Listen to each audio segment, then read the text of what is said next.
Listen up. Season 5 is here. This is the breakdown of the buffs and nerfs on every weapon you can imagine.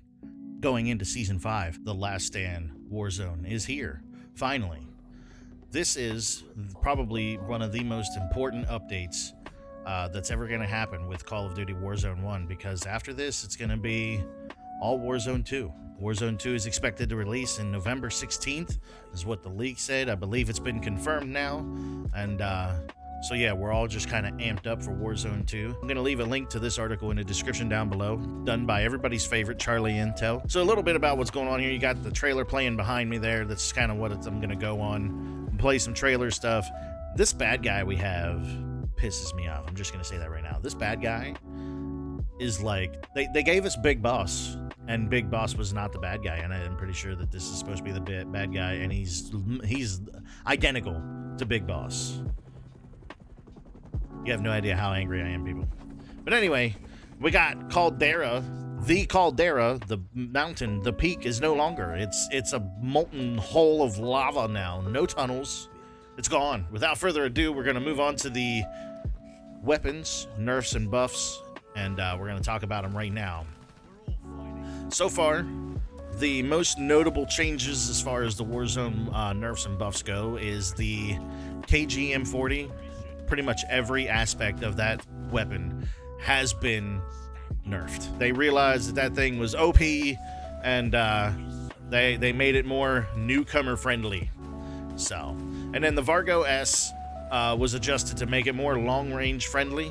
So it's hopefully going to deal a greater bit of damage in the long range, or it's going to not kick around so much. Maybe, I don't know.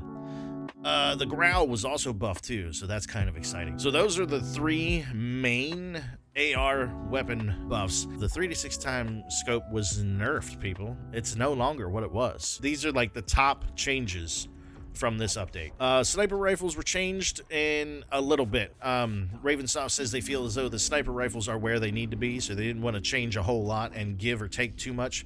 So they just kind of took the Tundra, Type 99, and 3-line and gave them buffs and nerfs. So they increased their speed but lowered their damage. So marksman rifles and snipers might be a little bit more balanced out with the rest of the playing field now. The flinch was reduced by 33%, and using assault rifle ammo are major buffs on their own. But they've also had their own speed and damage increased. SMGs in Season 5, they totally changed up the whole rebirth meta with this right here.